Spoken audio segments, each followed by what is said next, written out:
bumi beserta isinya, maka sesungguhnya sebagai makhluk ciptaannya kula panjenengan sami punya kewajiban yang harus ditunaikan sebagai makhluknya. Salah satu hal yang paling penting adalah dua kata yang harus selalu kita ingat-ingat manakala kita menyadari bahwa kita sebagai makhluk Allah selemah-lemah makhluk di hadapan Allah Subhanahu wa taala. Apa itu? Ada dua kata, yaitu maghfirah dan kasih sayang Allah. Ibu bapak sekalian yang dirahmati oleh Allah Subhanahu wa taala, tadi sudah saya sampaikan di dalam surat Az-Zariyat, dan juga pada dirimu sendiri maka kamu tidak memperhatikan. Maka ibu bapak sekalian, tatkala di dalam menjalani bahtera kehidupan kita, kita akan dihadapkan pada banyak persoalan, banyak masalah. Entah itu masalah di dalam keluarga, masalah di lingkungan tempat kita bekerja, masalah di lingkungan sosial kita, atau masalah di masyarakat kita. Maka di dalam menghadapi dinamika ini, kita harus selalu menanamkan kepada diri kita bahwa kata maghfirah, ampunan dan kasih sayang Allah itu sesungguhnya ada di dalam diri kita. Kata maghfirah, kalau kita terjemahkan secara umum itu berarti ampunan, bahwa Allah Maha mengampuni.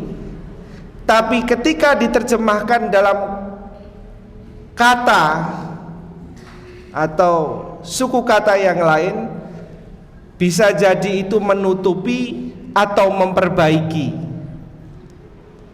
Kula panjenengan sami di dalam hidup ini seharusnya wajib bersyukur kepada Allah. Kenapa wajib bersyukur kepada Allah? Karena sesungguhnya ketika kita hidup itu kita bawa banyak nuktah, banyak membawa ada kotoran-kotoran yang sifatnya itu rohani, batiniah, maupun itu yang bisa kemudian berbentuk lahiriah.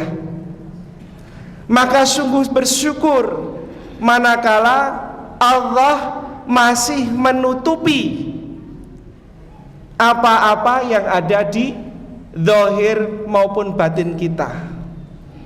Kula mboten saged mbayangaken apabila Allah itu memperlihatkan apa yang ada di hati atau batin kita. Tatkala kula panjenengan sami tidak srek dengan piantun sanes, tiba-tiba Allah kasih lihat dan banyak orang bisa menonton. Tatkala kula panjenengan sami bedengkel dengan putra-putri atau saudara atau siapapun, kemudian bahtera itu diperlihatkan oleh Allah, maka sungguhlah sangat malu kita apabila kita memiliki niatan yang sifatnya kalau baik alhamdulillah, tapi kalau pas kaleres wonten batin panjenengan nembe batin boten srek atau ada ketidakcocokan kemudian disampaikan seperti layar oleh Allah, kinten-kinten kula panjenengan sami atus bendi lingsem Bapak Ibu. Maka sungguh bersyukur hari ini Allah masih menutupi apa yang di dalam batin kita, masih ditutupi oleh Allah. Maka dalam konteks menjemput maghfirah, ampunan Allah, Salah satu hal yang penting itu ada dua. Yang pertama adalah syukur. Berapa banyak Allah berikan kesyukuran kepada kita, atau berapa banyak nikmat yang diberikan Allah kepada diri kita. Sebagaimana saya sampaikan di mukadimah dalam ayat tadi, kita diberikan jari yang sangat lentur. Kita bisa melakukan amal ibadah, bisa sujud, mboten kerengkeng-rengkeng. Cobi sak menika wonten ingkang sujud mawon kerengkeng-rengkeng, badhe rukuk rekaos, badhe takbir malih jumeneng kaku. Pramila menika kula panjenengan sami ketika diberikan nikmat Allah, maka kita sudah seharusnya sangat bersyukur. Maka di dalam menjalani bahtera itu kemudian ada pengingat-ingat untuk kita. Di dalam hadis riwayat Bukhari,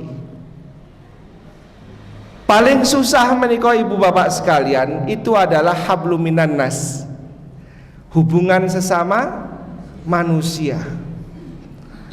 Andai kata kita memiliki kesalahan dengan Allah, kita ud'uni astajib lakum, dengan memohon doa selesai, akan diampuni. Tapi begitu dengan hablum minan nas, belum direlakannya atas kesalahan di sekitar kula panjenengan sami, maka Allah belum memberikan ridhonya untuk kita.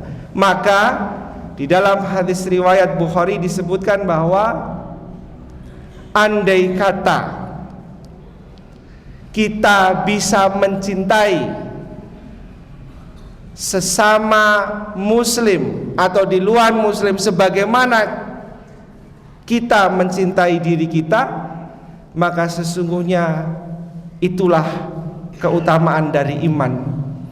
Maka ibu bapak sekalian, kula panjenengan sami haram hukumnya untuk mendedahkan aib sesama kita.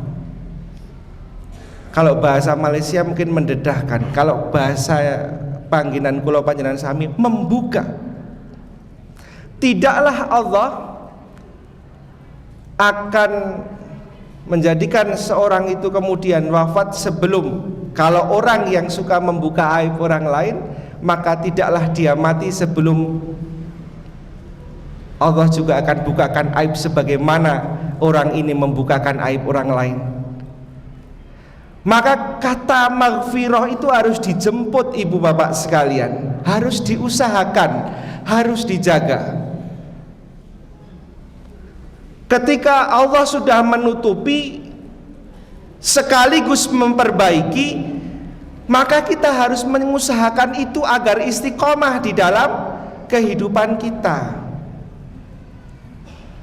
Menjaga lisan kita, bagaimana mengurangi agar perkataan kita itu tidak menimbulkan rasa sakit di antara kita, mengurangi berbuat yang tidak menimbulkan maslahat atau kebermanfaatan, dan mengurangi tindakan-tindakan yang justru akan menimbulkan madharah. Saya tadi sudah sampaikan di awal bahwa ada yang diuji dengan putra-putrinya, ndelalah angel dikandani. Maka dengan kita menjemput maghfirah, memintakan ampun atas apa yang kita lakukan, bisa jadi Allah akan membukakan pintu sehingga terketuk hati putra-putri kita dan nurut serta taat pada orang tua. Ada psikolog namanya Dr. Elirisman Musa. Biasanya pun kalau kula panjenengan sami mboten sepaham dengan putra-putri pasti dengan 12 gaya bahasa. Marah-marah, membanding-bandingkan, menuntut, dan banyak yang lain yang justru itu nanti akan menimbulkan kerenggangan. Cobi kula panjenengan sami ketika radi senep mriki ningali kawontenan kahanan nyuwun maghfirah ampunan saking Allah. Dari nyuwun maghfirah ampunan saking Allah kemudian akan turun apa? Kasih sayang Allah. Pramila ibu bapak sekalian ingkang kula hormati, di dalam konteks iman itu nanti kalau dibelah itu sebagaimana telur kalau direbus dibelah itu isinya ada dua. Menapa menika? Sabar kalian napa? Syukur. Isinya hanya itu. Maka tatkala dihadapkanlah pada berbagai macam, ada ujian, ada musibah, dihadapi dengan sabar, seraya berikhtiar dan mengingati Allah. Inna fi khalqis samawati wal ardh wa ikhtilafil laili wan nahari la ayatil liulil albab alladzina yadhkurunallaha qiyaman wa qu'udan wa ala junubihim wa yatafakkaruna fi khalqis samawati wal ardh rabbana ma khalaqta hadza batila subhanaka faqina adzabannar. Dengan mengingati Allah, syukur dikala mendapatkan nikmat, sabar dikala mendapatkan ujian, dengan kalimah-kalimah thayyibah, dengan kalimat-kalimat yang baik. Subhanallah walhamdulillah wala ilaha illallah wallahu akbar. Maka terbukalah pintu itu. Maka ibu bapak sekalian ingkang kawula hormati, ketika kula panjenengan sami, ketika kita semua dihadapkan pada problematika itu, maka ada dua yang harus dilakukan lagi. Dan ini posisinya harus ada atau berada di tengah-tengah antara roja dan khauf. Berharap tamun juga punya rasa takut. Ampun kepedenan, aku wis sholat subuh, sholat tahajud pede. Kula panjenengan sami sampun sholat tahajud, rumaos-rumaose sampun pede Allah mengampuni dosa-dosa kita. Atau kemudian merasa sampun pede, amal ibadah kula panjenengan sami lebih besar tingkatannya daripada piantun sanes. Atau kemudian antara roja dan khauf, berharap dan takut. Takut ibadah kita yang banyak itu sia-sia. Sia-sianya karena apa? Perbuatan yang lagho itu karena apa? Ketika kita sampun sedayanipun sampun sae, tiba-tiba dikikis. Ketika marah yang keluar kalimat-kalimat yang tidak seharusnya. Entah itu sifatnya justru menghujat, entah dongak-dongak ingkang boten sae.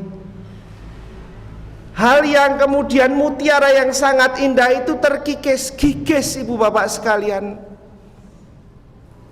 Pramila fastabiqul khairat itu menjadi sangat penting di dalam maghfirah dan ampunan. Ketika tadi sudah ada maghfirah dan kasih sayang, ada upaya roja dan khauf, ada upaya berharap, dan ada upaya takut kalau Allah tidak mengabulkan doa-doa kita sehingga rutin terus dilakukan.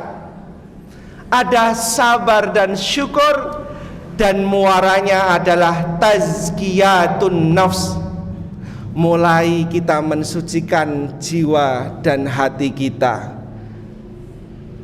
Menawi sudah ada perkumpulan sampun wonten topik pembicaraan untuk menghibah lajeng istighfar. Iyo, iki mengurangi fadilah. Ajeng duka kalian putrane karena susah dinasihati, istighfar malih. Ajeng duka kalian kang garwa beda paham, istighfar malih. Cobi menawi kula panjenengan sami setiap dinten mung duka teras, kinten-kinten tensine minggah napa mboten? Minggah. Ketika setiap hari isinipun mung grundel teras, kinten-kinten kesehatan mahipun kumat napa mboten? Kumat.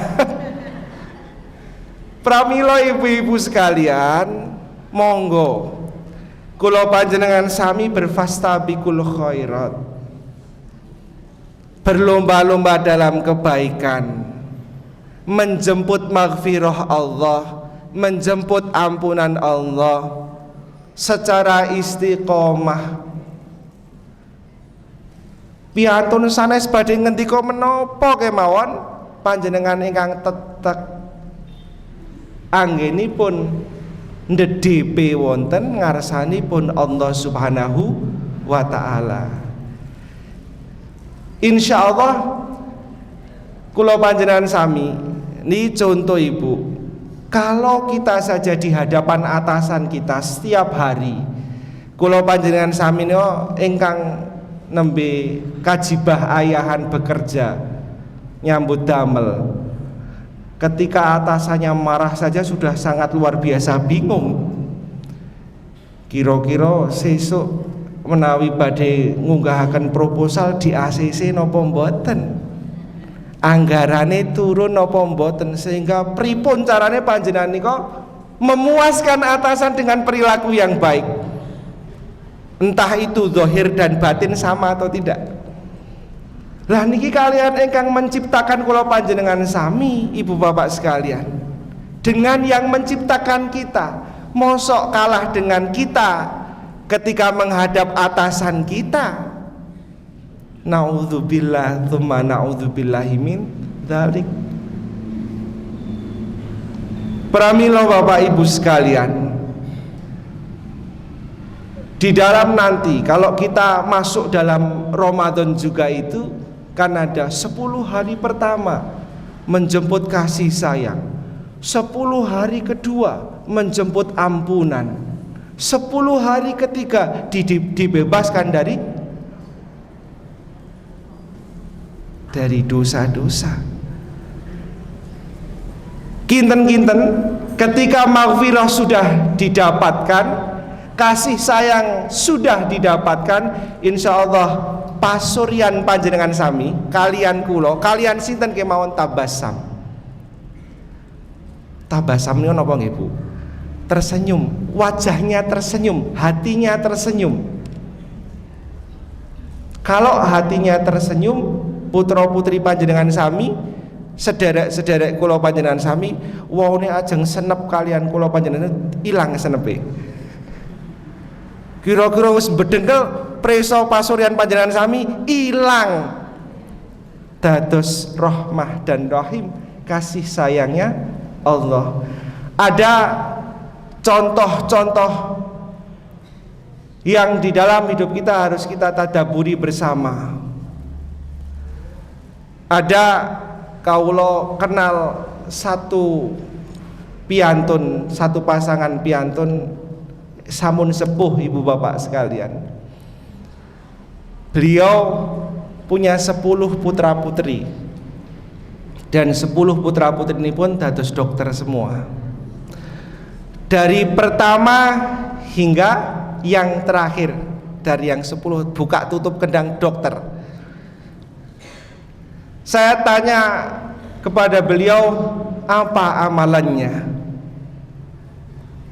Ternyata salah satunya adalah ketika kita mau memiliki azam, kita harus memohon ampunan dulu kepada Allah, baru kasih sayang Allah akan datang.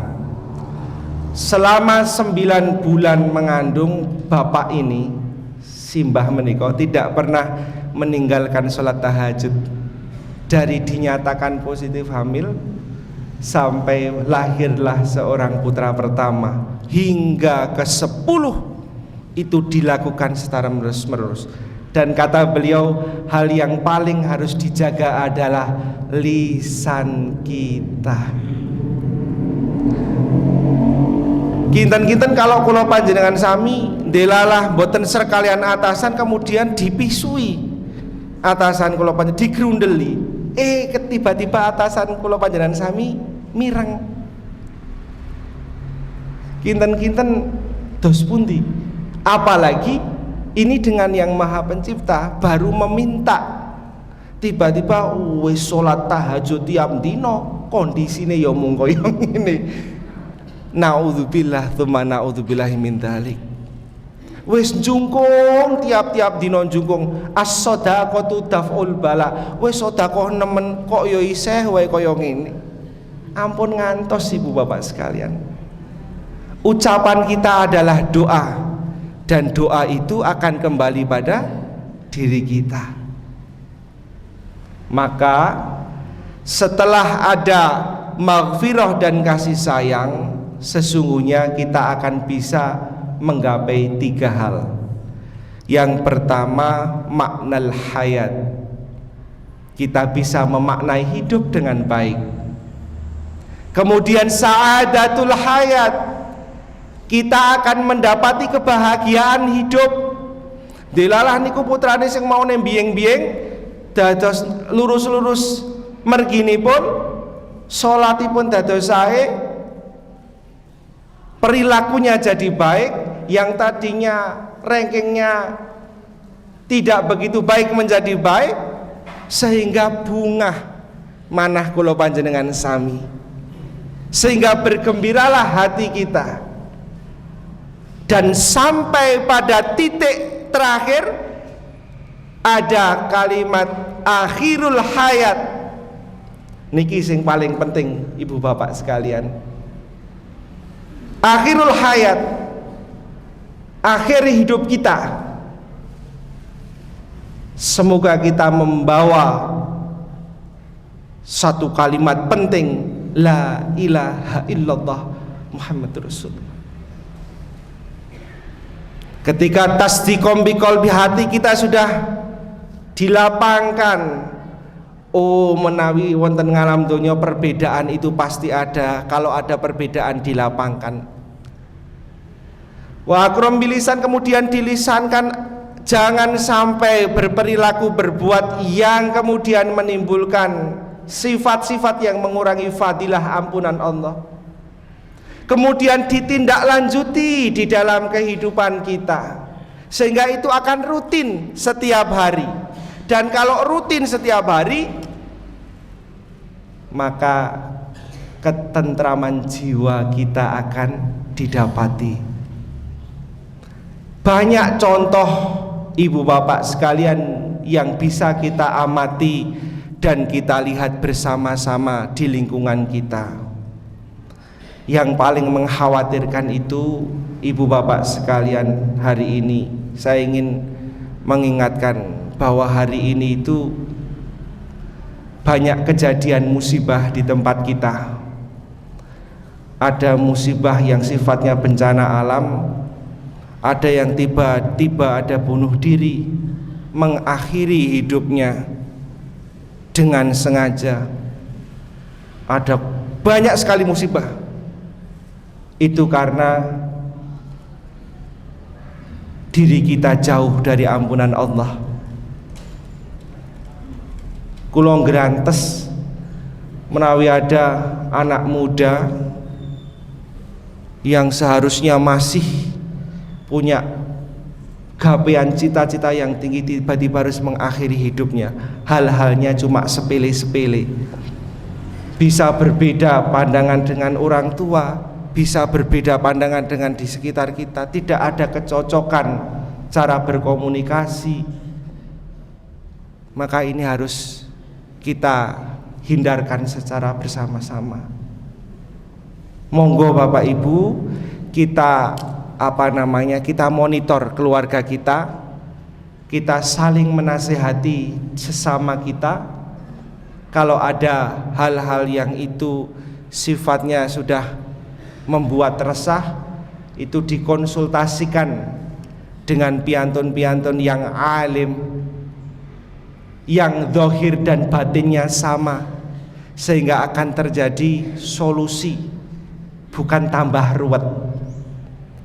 Kalau hidup sudah banyak ujian, jangan dipersulit dengan keruwetan diri kita. Kalau hidup sudah ruwet sekali, jangan tambah diperruwet dengan nafsu-nafsu kita yang tidak penting. Mulai dikikis dan mulai dipupuk semangat untuk fastabiqul khairat.